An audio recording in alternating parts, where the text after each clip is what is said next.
really didn't do anything but send out beeps. But that sent shockwaves through the United States like crazy. This is in the middle of the Cold War. The Russians, the evil empire, are going to blow us up if they could get a chance, and we got to defend ourselves and back and forth. I mean, it was uncomfortable days.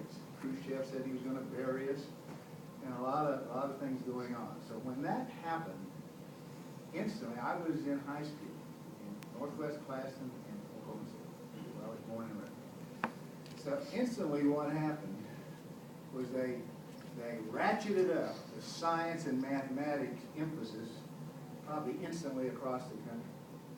And one thing that happened at Northwest Classen is they hired a brilliant mathematics teacher.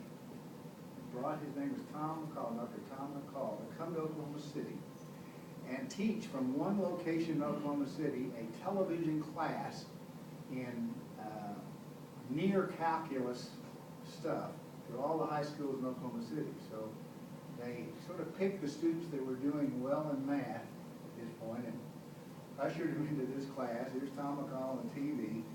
And so here was this advanced mathematics class offered in all the public schools in Oklahoma City. And I was in that class because I had kind of done okay in math. I wasn't really interested in it. You just, the times, you know, is a little bit of an honor. So here I am in the math class. We get through the math class, and time to go to college, to Oklahoma State University, where my father went. You know, what are you going to major in? Well, I'd kind of done well in math, so I just decided to pick math because I heard it was the easiest major you could take. All you had to do was work problems. You know, sometimes you had to work papers and do researches. Solve problems. Well, that's fairly easy. So I'm working our way through OSU, and then another bombshell hit. Yuri Gagarin, the Russian cosmonaut, orbited the Earth. We hadn't even gotten an astronaut off the ground to work on it. But he orbited the Earth. That sent panic through the... So it's like 9/11 in a sense, back in terms of the effect. And it was true the next month we sent Neil Armstrong up on a little suborbital flight. But then that same year, 1961, President Kennedy said, challenged the United States to land a man on the moon and return before 1970, in the decade of the 60s. In other words, we got to beat the Russians to the moon.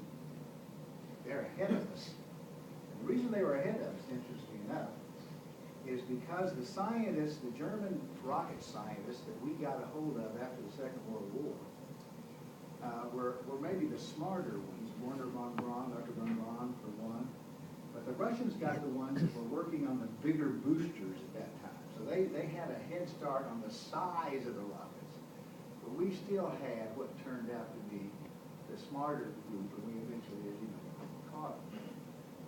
There they were. That's why they were ahead of us. So I'm about ready to graduate from OSU. I have no clue what I'm going to do with a math major. By this time I'm married, have a son, and I figured education might be the only shot, but I wasn't in the school of education. So I started taking electives at the last minute, trying to figure out what in the world am I going to do to support my family. You know, be an actuary or something. That's the only thing that was on the list back then. No computer science degrees. There was one computer class at OSU. And the first time I took it, I couldn't understand what was going on. I dropped it. I took it again, and finally a light came on. But anyway, that was just sort of an oddity at that time. Well, IBM was on a national hunt for potential computer programmers. All of this related to the Moon Project. All of it feeding in to get some men and women who could write the computer programs to drive the computers not only on the Earth, we already had some of those, but the flight computers in rockets, and to support that whole effort. So they showed up at OSU and gave in to me. Well, I signed up. I signed up for everything. Everything. It was like panic. Well, I got a call from IBM, came down to Oklahoma City and took a test. And thinking, okay, I can sell computers in the branch office in those cities. Next thing I know, they invited me to the Federal Systems Division. That's the division of IBM that supports all the government contracts. And they basically flew me up for an interview, offered me a job for $565 a month. And I took, had no clue exactly what I was trying to do, but I knew them, I knew what they were, I knew what was going on, and they couldn't hire any programmers because nobody had studied. So what you had to do is go to class, learn how to do it, and then they would assign it. And they were looking for, when they went around the university, math majors and music majors. That was the math majors. So they had figured out that people with those backgrounds often made good computer programming. We're talking about writing the instructions to tell the computer, step by step, exactly what it's supposed to do. So you gotta think logic, detail, like music. So off we go to Bethesda, Maryland, programming school, got through that, was assigned locally, and then Jim Medlock from IBM showed up, searching for, put together a team to service IBM's operations. They were looking for a junior program. That's what I want. Jim Medlock was a legend in those days at IBM. He had written the first flight guidance computer. It's a computer on board Redstone rockets, or Gemini program, that would be the Atlas rocket.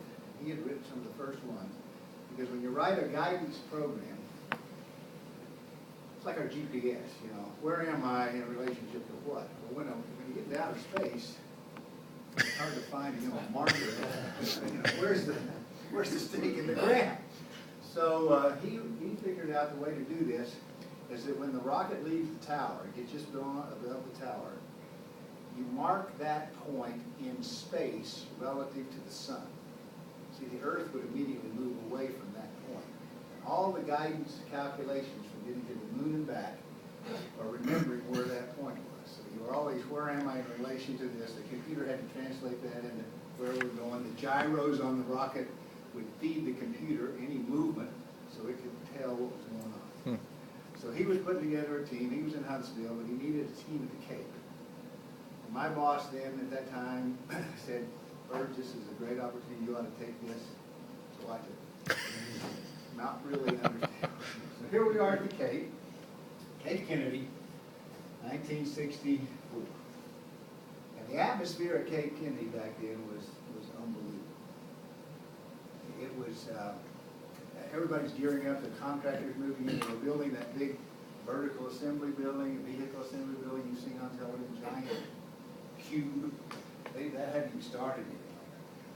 So our offices were all in barracks, old Air Force barracks at the Air Force base there. But it was, everything was on either DEFCON 4 work. Contractors building, we got to beat the Russians. It wasn't long before we were operating 24/7. I worked first shift sometimes, second shift sometimes, third shift sometimes. I mean, we really believed we were saving the United States from the evil Russians. I'm not sure I remember what it was they were going to do. They got to the moon first.